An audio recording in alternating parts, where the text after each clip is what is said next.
Hello and welcome to The Charity Show, the podcast for charity insiders by charity insiders. Please rate, follow or subscribe to us on your usual podcast platform, and here's what's coming up in episode 18. I'm constantly in awe with our social media team and the digital natives and the cliche that is, but they know the score. They're switched on to that generation. They're switched on to those social channels, which are increasingly important to our comms team, your comms team, all comms teams across that third sector. I think it's also important to recognise the less obvious contributions young people can make to charities. For example, young people don't necessarily have disposable income or might have limited finances to actually donate to charities. So having different options for young people to engage in charity work is really important. L Anne Kirkman, who's going to commence the grueling Her Fight, Our Night Sleep Out Challenge in support of the Leamington-based The Esther Project, a charity she launched in 2023.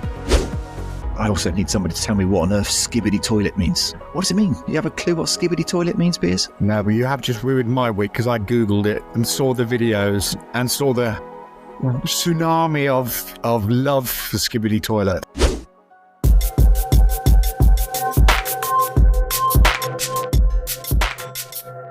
Hello and welcome to episode 18 of The Charity Show with me, Piers Townley, PR Manager at the Brain Tumour Charity. And me, Tim Beynon, Head of Marketing Engagement at Firefighters Charity. So Tim, how's it going? We're going to dedicate this episode to the role and impact of young people in the third sector. So how much in touch are you with young people today? Oh, Jesus. That's a shocking question to start this episode on. How in touch am I with young people? Read not at all for that. Basically, shockingly out of touch, as my kids will tell you. It is a funny one actually. My kids are 12 and 13, as you know, and they live in a different world than I do. They talk different. The language they use is completely different. I have no idea what they're saying half the time. I have no idea what they're doing, but I do. I think my favourite pastime is being sort of embarrassing dad. And just throwing back at them some of those random sayings that they just chuck into conversation. Sigma, lit, cap. If my kids listen back to this now, they'll be cringing. I can know they will.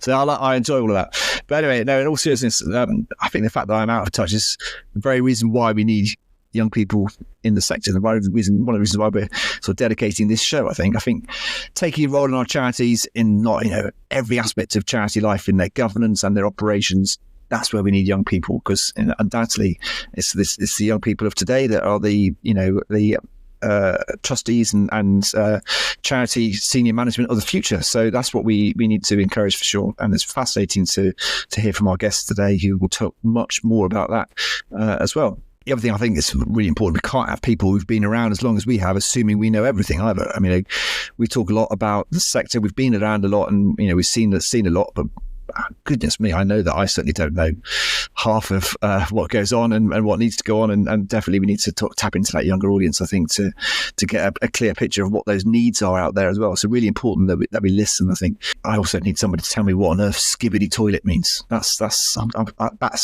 my to-do list, finding out what that saying means. My kids shout it. What does it mean? You have a clue what skibbity toilet means, Piers? No, but you have just ruined my week because I Googled it and saw the videos and saw the tsunami of love for skibbity toilet. Still don't know what it is. Just skibbity toilet. Do you slay? That's my secret weapon. If my kids are in the house and they're annoying me because I've got two teens, one of each flavour, if I want to get some peace and quiet, I just drop a sleigh into the conversation and you get that metaphorical eye roll and they go away and I've got peace and quiet for a few minutes. But yeah, in the charity, I'm constantly in awe with our social media team and the digital natives and the cliche that is, but they know the score. They're switched on to that generation. They're switched on to those social channels, which are increasingly important to our comms team, your comms team, all comms teams across that third sector. We've recently, last year or so, branched out into TikTok, and we use that to reach out and support and raise awareness of what we do at the Brain Tumour Charity. And that's witchcraft to me. But our social media teams, they have their eye on the ball and their finger on the pulse of what is going on. So digital comms, and we know this, Tim, from the show, episode after episode, it's all about the digital comms with these but the digital realm, we've got to have those younger generation, actually working as staff, but then then also as, advocating for us as supporters of all the charity causes and things we'll touch on later on in this episode. Oh God, absolutely. I felt very old the other day when Danielle in my team, who looks after our social media, she's brilliant, had to explain to me what this meme was that we were trying to recreate for TikTok. Apparently it's this thing that's going on TikTok, and I felt so old because she had to explain to me what it was about, and because I didn't get it, she had to explain it to me. I was like, oh man, I feel ancient now. It's terrible. I can visualize a lot of eye rolls going on if people are listening to this who are a little bit younger than us. So maybe we should just, crack on. Absolutely.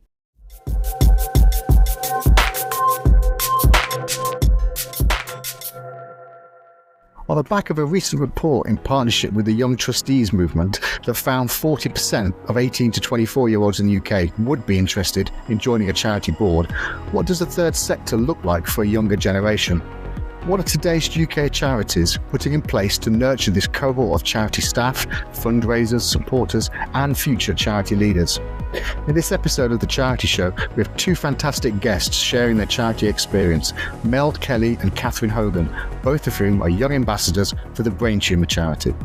They share their reasons for being part of this ambassador program that champions their insight and passion, and they delve into what unique skills their generation are bringing to the charity sector. Now, in between recording this show with Katherine and Mel, Katherine unfortunately lost her dad, her beloved dad, to a brain tumour. So I want to just read out a little bit of a tribute to him that she sent through to the show. So Katherine says, "My dad, Tim Hogan, sadly passed away on the 24th of November 2024 after a 2.5-year battle against a grade 4 brain tumour. He fought the brain tumour with quiet strength and never faltered in his good humour. His resilience to keep going will be instilled with me forever." Tim was Chief Executive of the British Institute of Radiology and the Association of Dental Implantology, and a loving husband to Tracy and father to Katherine and Daniel. Even though he worked in the scientific field, his biggest passions in life were his family and music. He is dearly loved by his family, and we will miss him every day.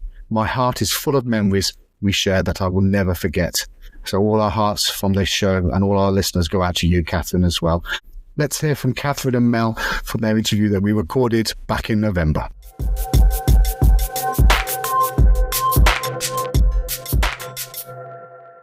Hi, both of you. Thank you so much for guesting on The Charity Show. In this episode, we're going to explore a little more about how you support the charity, obviously in this case, the Brain Tumour Charity, but also explore your roles as young ambassadors and how others could perhaps pursue a similar support of their own aligned charity. So just briefly, would you introduce yourselves and explain a little bit about your own experience and your connection to the Brain Tumour Charity? And Katherine, I'll ask you to go first, if that's okay. Sure.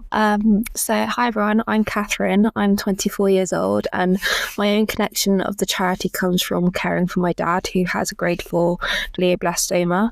So I first found out about the charity by hearing that they were supporting a trial that my dad was on, called the cannabinoid trial, and then learn about all the different types of support the charity gives, and I just thought it was amazing.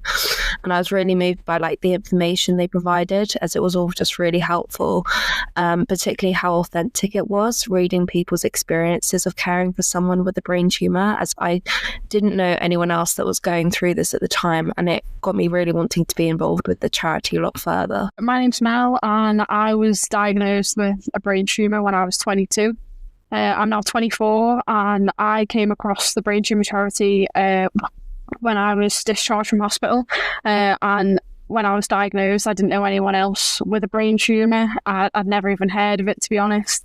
But to find a charity that's so supportive, and like Katherine said, the information that's available on the website and different people to reach out to really helped me when I needed it most. Katherine, could you just explain what the Young Ambassador Programme is for the Brain Tumour Charity and what it means to you for being part of this kind of flagship support and network that we have? Yeah, so the Young Ambassador Programme is a 2-year programme for young adults who have either been affected by their own brain tumour diagnosis or that of a loved one.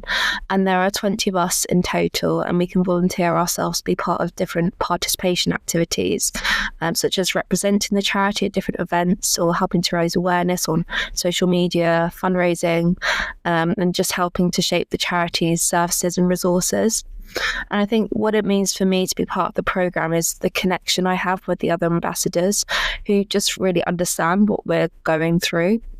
Like, as I mentioned before, I didn't know anyone else who had a brain tumour or cared for someone or sadly actually lost someone with a brain tumour. So being able to connect with others has really felt like a safe space to just share how I'm feeling openly and be supported by such a lovely group. I can get quite sensitive talking about my dad's health, but I've been amazed at how kind the staff and ambassadors have been, and there isn't any pressure to share anything you don't want to. And I love that there's always someone on the group chat that you just can reach out to if you're having a hard day. Yeah, it makes all the difference. That's lovely, Katherine. Over the years, we've done the Young Ambassadors now for many, many years. And that sense of camaraderie, that sense of support, is just something that we get as a charity as well. And we just want that to be outpouring to you, because you are so important to us, and you're advocating for what we do is vital to what we do. Would you say that kind of bond, that kind of gang mentality, if you like, Mel, is really important to you as well? Is that something that surprised you, or is it something that you expected? Yeah, 100%. I think at first it kind of took me by surprise because I wasn't expecting to get as close to people as I have been. But following my own diagnosis, I actually lost friends because they didn't understand what I was going through. They couldn't relate to it. And I'd start talking about, I don't know, my diagnosis, for example, and they wouldn't know what to say because they haven't experienced it themselves at that age before.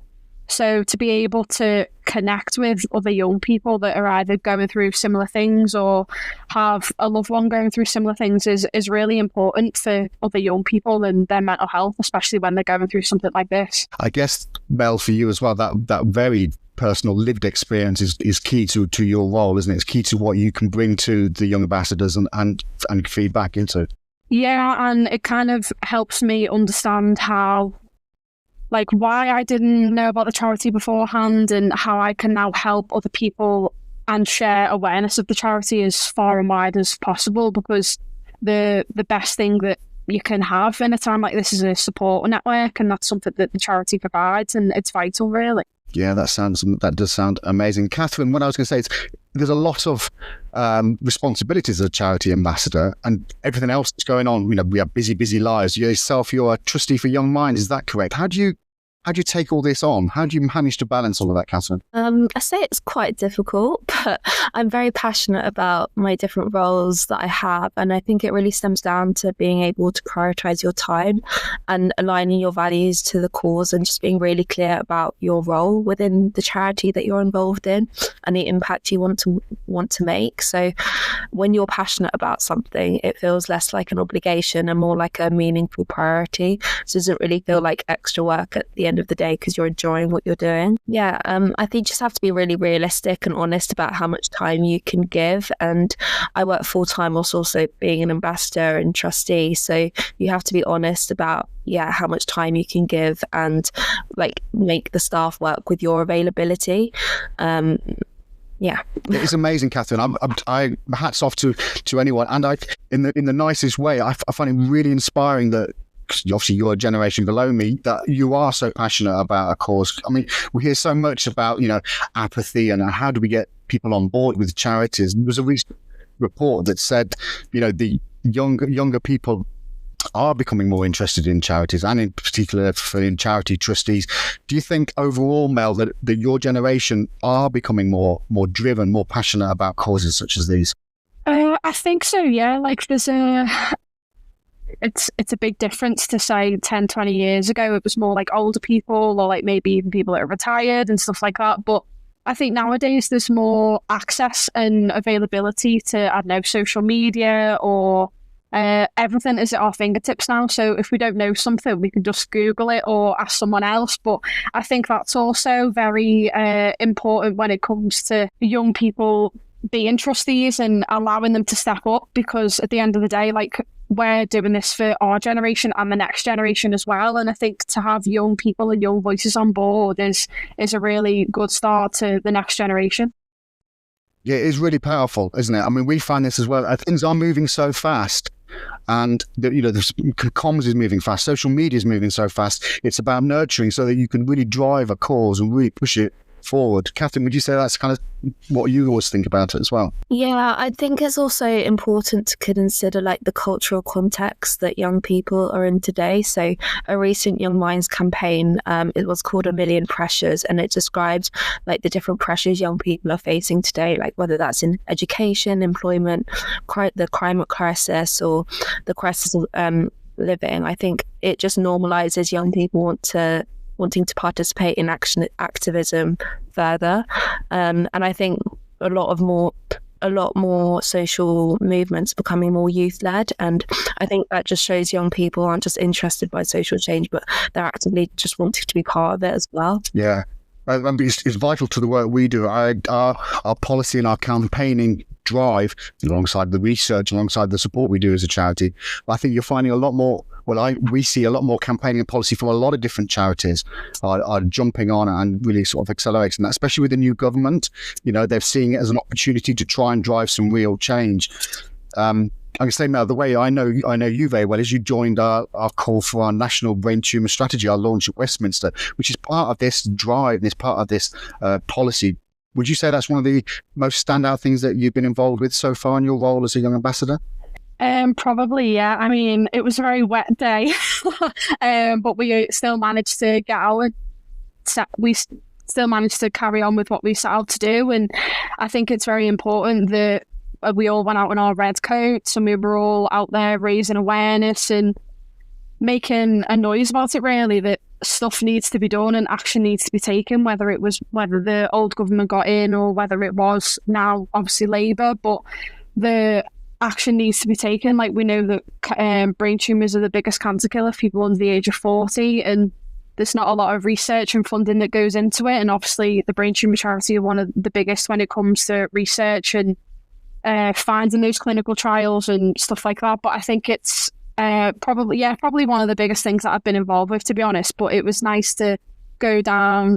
It was before I knew I was a young ambassador, actually, but it was nice to go down and be involved with that and see the importance of the charity and how they do things in person rather than online. Yeah, it was a really close community down there, and I really enjoyed being a part of it. Yeah. Well, we're going to get a lot more of that going forward. So both of you and all the young ambassadors, a lot more diary dates coming up next year and stuff, because it is so powerful, and we can see it making a difference, and we can see that the roles that you've both got as part of the program are just vital to that angle and that aspect of what we do. Katherine, what has been the standout kind of example or the standout thing that you've been involved with in your role so far? I'd say, so I've done some fundraising for the Brain Tumour Charity, and it's one of the first things that I did as a young ambassador was run the London Landmarks half marathon in April. And this was my first half marathon that I did as a race, and I'd say I trained pretty hard for it. But in my training, all I could think about was my dad, and he couldn't make it on the day because he's not well enough, but he was there with me in spirit, and I wore a photo of him on my t-shirt. I clipped it together, and I just, whilst I was running, I was just thinking about him and wanting him to be proud of me and how healthy, happy and strong I was to be able to run the half marathon, and hopefully I made him proud. But I raised over £1,800 for the charity, and I really want to do more fundraising to challenge myself to raising more next time. That's brilliant. Anyone who puts running shoes on and does anything, but it's a 5K on it, has got the total admiration for me. That's such a big event for us as well. I mean, the one we've got coming up in April next year, it's growing and growing. And then earlier on this week, the London Marathons have allowed a lot more bond places to go to charities as well. So I think we're finding that a lot of these challenge events, which are kind of straightforward to sign up for, but require a lot of training, they're getting more and more at the bedrock of what we do. And so hats off to you, Katherine, especially training in the dark and the wintry months for the summer is that's just crazy. Both of you, I just wanted to move on a bit and just touch on, because we do a lot of things on the postcard about the emerging social media and all of the flux that's going on there. So, Katherine, if I could just ask you, how do you use social media to connect with the other young ambassadors? And is it an important part of your role? Is it an important tool that you would use on a day-to-day? I think it's definitely an important part of my role, because I think that it really allows us to connect with each other very easily and see what everyone's getting up to. But also, if you're just having like a hard day, you know, you can always just message the chat and someone's there to listen to you. And I think it's also really helpful seeing other young people on social media, charity social medias in particular, because it just makes it more authentic and relatable. And you can really tell when a charity social media is directed by young people, like it's just more conversational, more human, less corporate. And I think it's really important to have young people leading charity social media in that way, because we're the people that use it most. And it's such a powerful voice as well, isn't it?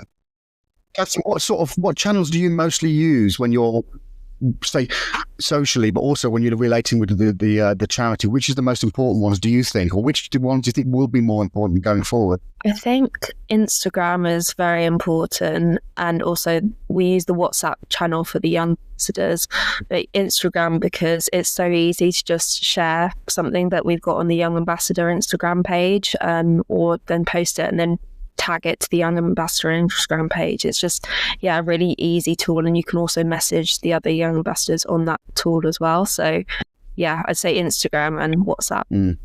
I was just saying, Mel, when we did the launch of Westminster, it was Instagram that was the powerhouse behind all of that, because obviously, you know, we were almost having a live feed from what we were doing and stuff. Do you use it quite a lot outside of your charity role as well?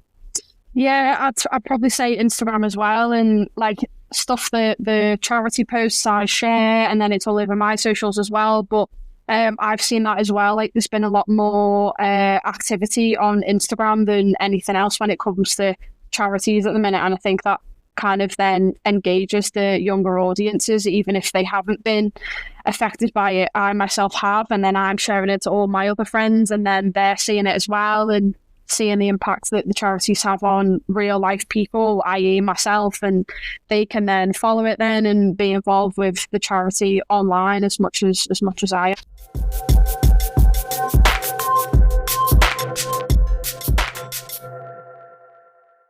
What a great interview, Piers. Mel and Katherine are inspirational. It's fascinating to hear their thoughts on the importance of being young ambassadors. I'm looking forward to hearing the second part of that interview shortly. But before we get to that, let's take a look at some young people-focused third sector news. What have you dug out for us this week, Piers? This news piece jumped out at me, Tim. It's a young people support charity Teenage Helpline, and it's announced that it is relaunched with a new name, Youth for Youth. The charity's primary service involves providing peer-led support service to those aged 25 and under, helping them to navigate a wide variety of issues, including mental health, sexuality, bullying, education, and everyday family struggles. The charity was founded by Josh Towers as a 14-year-old in 2011. And the charity, whose most recently recorded annual income was $33,000 and some loose change, connects young people with peer mentors aged between 16 and 25, primarily via email. However, as part of its relaunch, the charity will be introducing a chat feature this year to enable young people, as we've just spoken about, you know, the digital age, to chat with mentors via its website. In 2025, this year, it plans to fundraise £120,000 to support the charity, triple its volunteering team to 300, and employ its first full-time member of staff. Josh said, "When I started Teenage Helpline at the age of just 14 in 2011, it was one key goal: to provide peer support to young people, just like me, all over the country. We've been able to do that, but with our new name, we hope we can reach even more young people." He goes on to say, "Our new brand allows us to be friendly, comforting and welcoming rather than clinical or corporate, and encourages day-to-day support and a conversational approach long before the point of crisis." What a fantastic young charity led by a fantastic young person for so many others. Just a brilliant story. Great story. And what a great guy Josh is. I mean, what a journey he's been on from 14 to today. I mean, he's obviously been at the helm of that charity since 14 or over the last decade or so and a little bit. he must have had an amazing journey, sort of seeing that charity grow and taking it to new places. And yeah, what an amazing story. Let's see if we can get hold of Josh, maybe see if we can invite him onto the show, because I think that's just about to say the same. Yeah, let's get him on the show. Tell us more about it. It's fantastic. Definitely. Well, I've got another great story for you that that caught my eye this week, and this is really about a sort of crossover between the charity world and the the world of government and politics and everything, in terms of the work that goes on at the very top level. And the story is that a director at UK Youth has been seconded to the Department for Culture, Media and Sport to take a leading role steering the government's national youth. And the person is Kaylee Wainwright, who's moved from her role as the Young People Charity's Director of Youth Sector Innovation this month to become the DCMS's Head of Youth Strategy Engagement. And it's really an important role. It's a key role within the Labour government's £185 million backed national youth strategy that includes closing the National Citizen Service and investing in bolstering youth clubs and services. So it's a flagship policy and something that's going to go leaps and bounds over the coming years. So really, really important thing to be a part of, and fantastic to see that they've reached out to Kaylee to be a part of that as well. She says, following the announcements, I'm really excited to be able to contribute my knowledge, experience and connections from my career so far to ensure the new national youth strategy is co-produced with young people and the youth sector. So isn't that amazing? So she's going to bring young people into that conversation and make sure that they're a part of this really key decision-making process going forward. So I love that story. That was really good. Yeah, brilliant initiative. And if you'll allow me, Piers, I've got a second story as well. I've dug out. It's when you look at everything that goes on and what young people have been up to, there's lots to talk about. And I found another story that I think was definitely worth shouting about. Actually, one that's a little bit topical as well at the moment. So a charity supporting LGBT plus young people was calling for volunteers in Wales, aged between 18 and 25, to help tackle anti-LGBT plus bullying by sharing their experiences in schools. And I think that's a really important initiative, and something that sadly I think is still evident today. And actually, given recent announcements, recent events on the other side of the pond, Meta and X's seeming total abandonment of moderation, it could be an issue that becomes even bigger, especially online in years to come. Anyway, Just Like Us, the UK-based charity, offers its ambassadors training, career mentoring, media opportunities, and the chance to join a vibrant community of LGBT plus young adults across the UK. So the programme equips volunteers to speak confidently about growing up LGBT plus, promoting inclusivity and understanding among school pupils. So I think it's a brilliant programme. And they've got a quote here from Ash, who's an ambassador from the South Wales Valleys, who reflects on his own journey. And he said, growing up in the Welsh Valleys, there was a lack of diversity, and I experienced bullying that forced me to leave school early. Joining Just Like Us has helped me give children the education I wish I had received. I've gained confidence, self-acceptance, and the ability to advocate for trans rights while positively impacting young lives. So an amazing initiative. And anyone who's interested in taking part and being a part of that and becoming a volunteer, the next Ambassador Training event will take place in Cardiff on the 1st and 2nd of March. And the charity will cover travel expenses for participants as well. Applications close at 11:59 p.m. on the 16th of February. So we'll put the links to that in the show notes as well if anybody is interested. But another fantastic example of a charity and an initiative being led by young people. Brilliant stuff.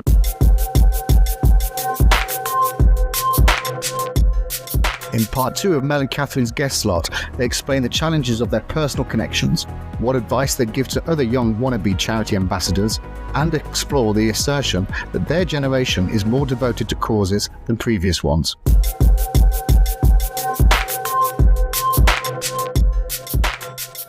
Just a general question then to both of you. Is there something that stands out the charities get wrong with their social media, do you think? I mean, Katherine, maybe because you are associated with completely different charities as well. Mel, maybe you are as well. Is there something that they're not doing right as a third sector? I'd say that it's like it draws back to that point about young people like mainly writing and actually producing the social media themselves. Because I think when young people see themselves on social media, it's just that content's so much more relatable. And I think there's also something about transparency about where the money is going that they're donating to.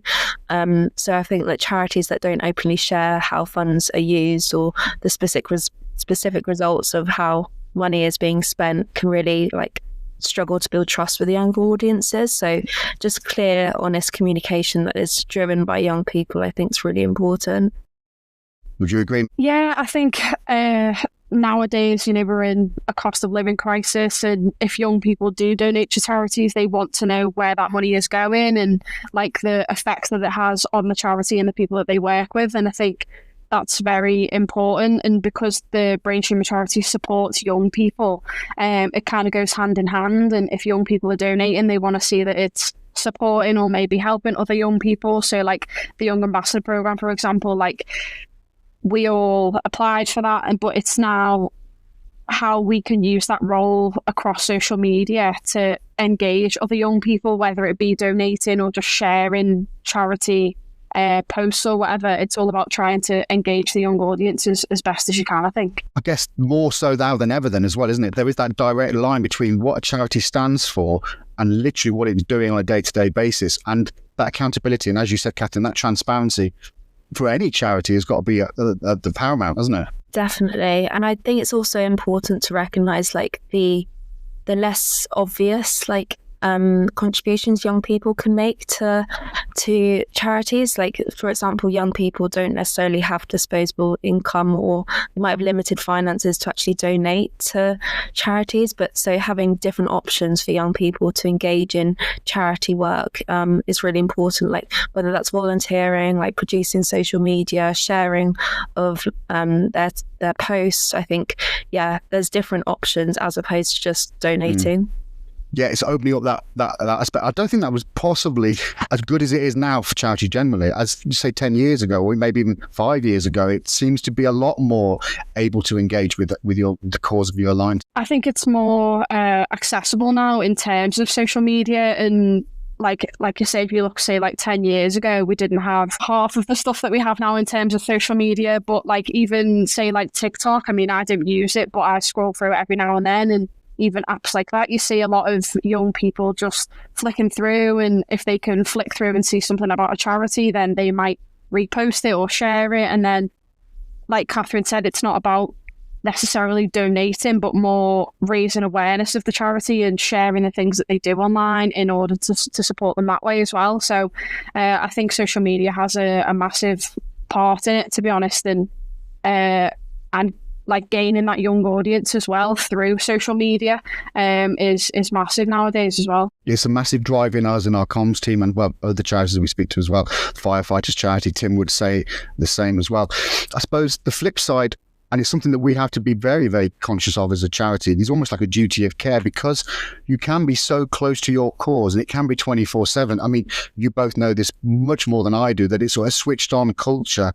And, you're both so strongly aligned to our charity, or a young person is aligned to any charity that they've chosen to. How do you think, what the safeguards, how is it you've got to make sure that you're okay first, because you don't want to be going where you're so overwhelmed and it becomes too much? How do you sort of mitigate that? How do you protect yourself against that, do you think?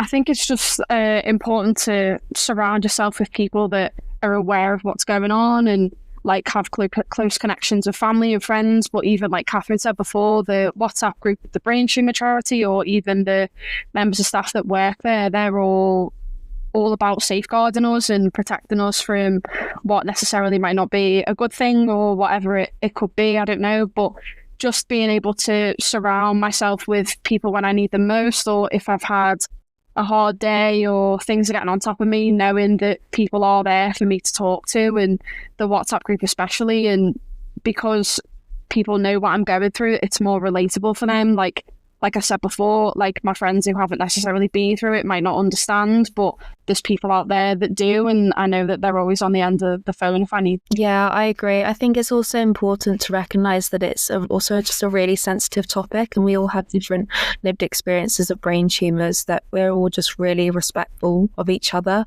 And like Mel said, I'm really appreciative of the different levels of support the staff at the charity, they go out their way to really make you feel like you're cared for on the program. program. So like we have quarterly check-ins and then monthly meetings, and like you can always message them as well, like when times get tough, like if you're having a hard day.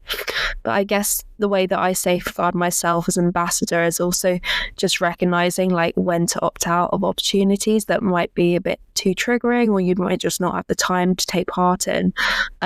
So you can just be really open with the staff that you're working with, whether you need a bit more extra support or you just can't do it this time. I think it's go on.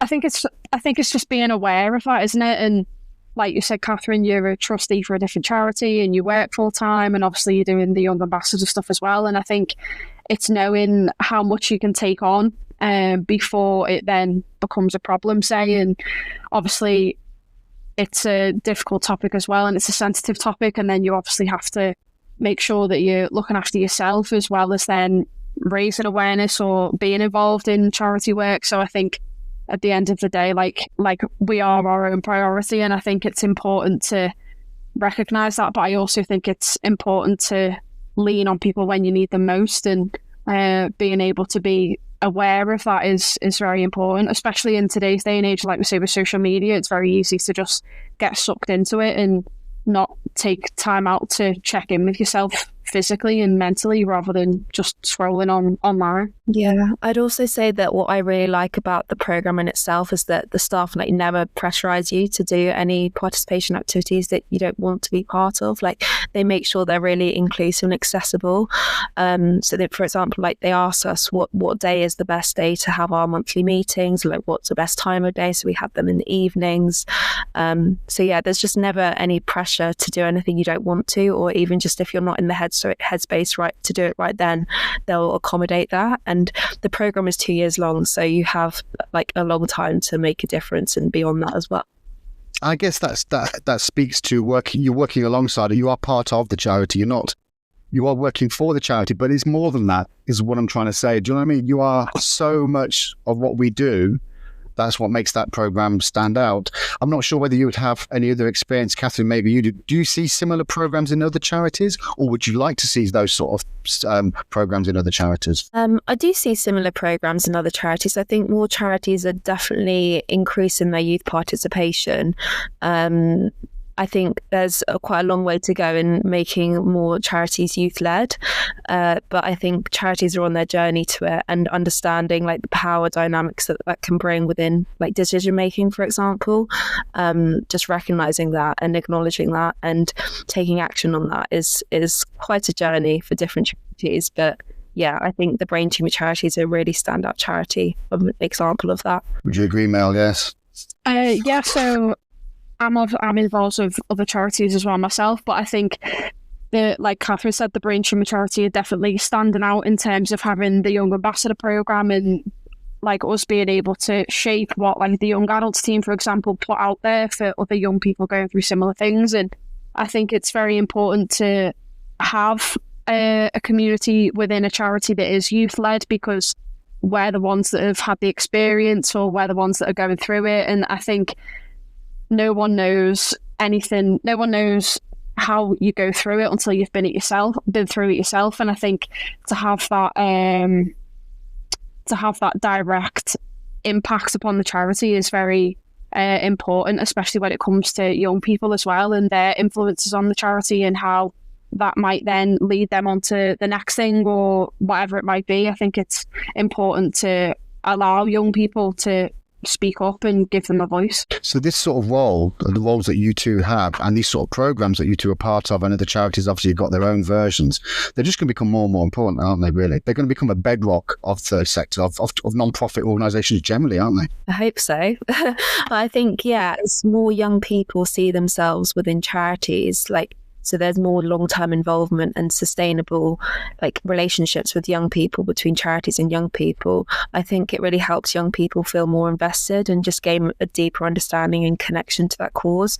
So what I'd really like to see is more young people like becoming leaders within charities, whether that's becoming a trustee, like becoming staff. I think, yeah, there's a lot of young people that want to engage in charity work but don't know the right avenues to take, like how to get into charity work themselves. So programs like the Young Ambassador program, it's essential for making that happen.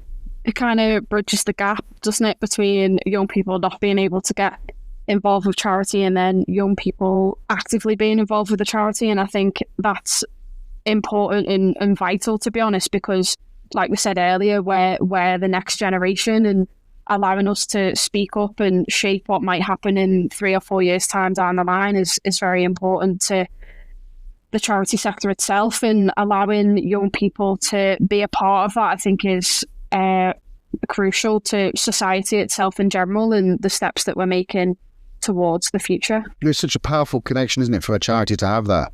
It's such a conduit to what they do. I think charities also have a role in like building a community and network for young people to really take part in opportunities, like to raise those, like the cause of the charity, because it helps young people to socialise and meet like-minded people, and they're also able to support each other more. So yeah, not only does this provide a support network, but it's really empowering for the young people themselves and inspiring to support each other and really encourage each other to get involved. So like, for example, with some of the opportunities within the Brain Tumour Charity and Ambassador Scheme, like I don't think I would have been able to necessarily take part if some of the other young ambassadors were taking part. So having that network and that community to really like empower each other and go out of our comfort zones, I think that's really important too. I feel like when you've been affected by something like this, whether it be personally or family orientated or whatever it may be as well, when I was diagnosed, I lost a lot of my confidence and I couldn't really find it for a long time because I didn't know how to or where to. But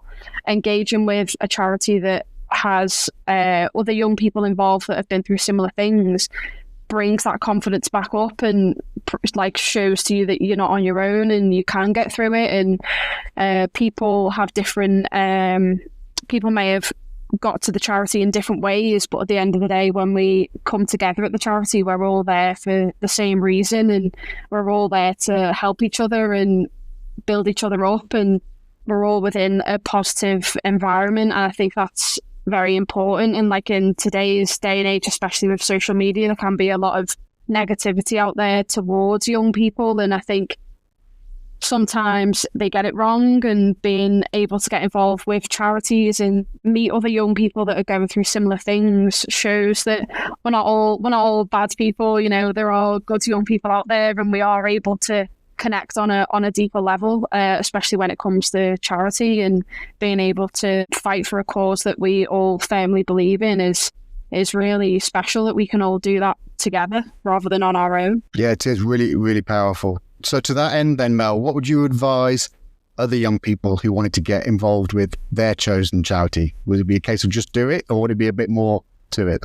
Yeah, I think if there's a charity out there that you're wanting to support or don't know how to support, I'd just say reach out to them and do it, because at the end of the day, you don't know what opportunities might be out there for you to be involved within that charity. You don't know who you might meet or what could potentially come out of you just reaching out to them. And I think it definitely is a confidence builder as well, even if you get knocked back. Like, it's like, well, right, okay, so I've been knocked back from that. Like, okay, I'll try and go this way about it instead. And it is a confidence builder, and I think it's a building block to our like social skills and being able to just reach out to people and engage with people, even if we haven't engaged with the charity before. Once you're with the charity, that's it. You're in a community then that are all the same and like-minded young people. Yeah, I think, just do it. What about you, Katherine? What advice would you give? Same? Yeah, I'd definitely say the same. I think there's also a fine line between going out of your comfort zone with different opportunities, but also being kind to yourself and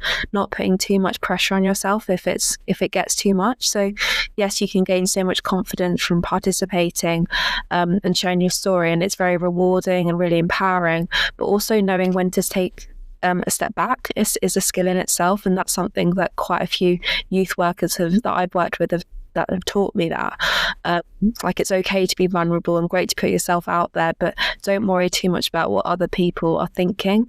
I think as long as you're staying true to yourself and supporting a cause that's really important to you, that's all that matters, and people should support that. Yeah, that's a very important point you made there, Katherine, actually, because then it is so if it was a charity thinking about setting up this sort of program, it's very much a two-way process, isn't it?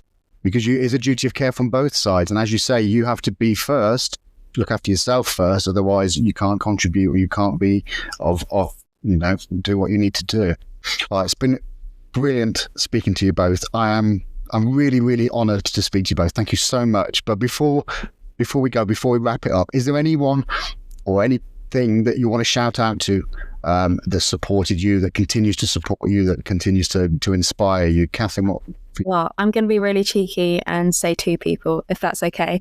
I'd like to give a shout out to both my parents. Obviously, my dad for being so brave and strong for what he's going through, and or just helping me grow and throughout my childhood. So he actually supported me in developing my journey into activism, and as he worked in charities himself as a CEO, and that will really help continue to inspire me in my career.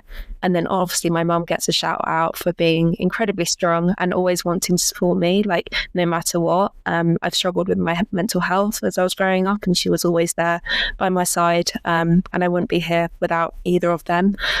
So yeah, I'll be forever grateful for both of them. Yeah, I'm probably gonna say the same, to be honest. The support from my mum and dad and my family throughout my recovery, and even now, day to day, just building things back up. Their support has been nothing but unwavering, and I probably wouldn't be here as a young ambassador and doing all this positive stuff if it wasn't for the support from my roots. And when I needed them most, they were there. And I couldn't thank my mum and dad enough. That's brilliant.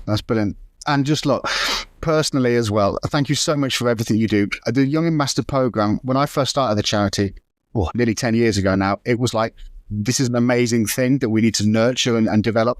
And where it is now, I think it's just incredible. And it's going to be so much more vital to what we do. I think this year we've really seen it step up a key. And your cohort, the group that you're in now, I think are going to be just doing leaps and bounds, especially next year and stuff. So I hope, and I know that I think you get so much from it as well, just to support each other as well as the wider charity.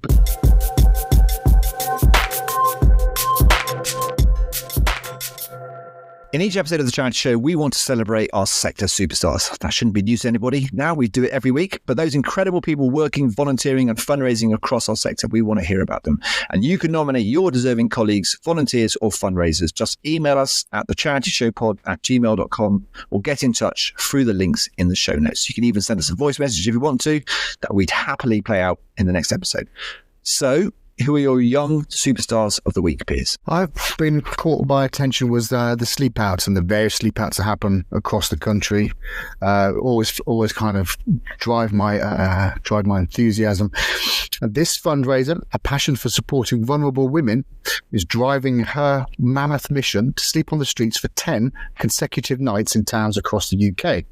And it's L Anne Kirkman who's going to commence the grueling Her Fight, Our Night Sleep Out Challenge on February the 1st, so this coming Saturday, in support of the Leamington-based The Esther Project, a charity she launched in 2023. Her sleep outs will take her from Leamington to Coventry, Birmingham, Southampton, London, Doncaster, and several others, where along the way she's going to meet local organisations supporting women and raising awareness of the complex issues and best practice solutions which currently exist, as well as highlighting the gaps in service provision. And she goes on to quote, L Anne says, "What I would like to show through this sleep out is that women need women-only services to keep them safe. I'm now launching a new venture and I'm really keen to highlight the lack of funding for women's services. I want to highlight the need for more women's centres and some of the great work and some good practice around the UK. And we want to work with other charities to highlight the issue around the government's role in funding women's services." So a fantastic cause there and a fantastic selection of 10 sleep outs are amazing. So good luck to L Anne and all her supporters. Yeah, good luck indeed. And I bet L Anne's going to do a brilliant job of spreading the message. She says she wants to highlight all those issues and stuff, and I bet she's going to do a brilliant job of it on social and everything as well. And we'll stick her, let's follow her on our social channels as well, Piers, and we can see if we can retweet and share some, if you re-X now, whatever it is, I don't know. You will share as much of her journey as we can as well. That's a good idea. Okay, I've got a good story this week as well. And this is a fantastic young person who's doing some amazing stuff. And this is a teenager who was told by doctors that her serious breathing condition would prevent her from ever being able to sing. And she has sung the lead vocals on a new charity single. So she's proved the doctors wrong by doing so. Ruth, who's 16 from Headington in Oxford, was born with pulmonary hypertension and other breathing ailments which affect her everyday life.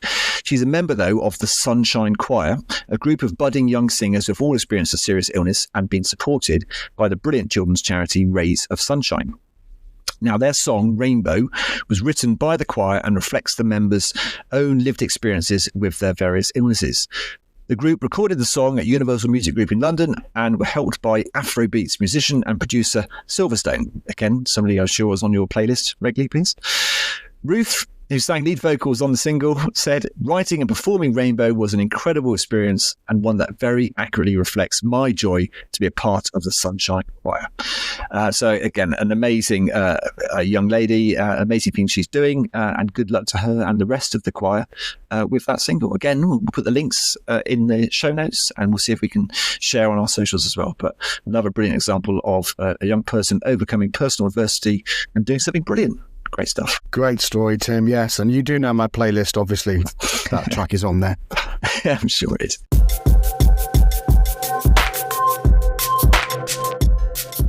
So that's a wrap for episode 18. Huge thanks to Katherine and Mel, and especially for Katherine for losing her dad between this episode airing, for so brilliantly articulating how important young people are to the future of our sector, and for being such inspiring guests on the show.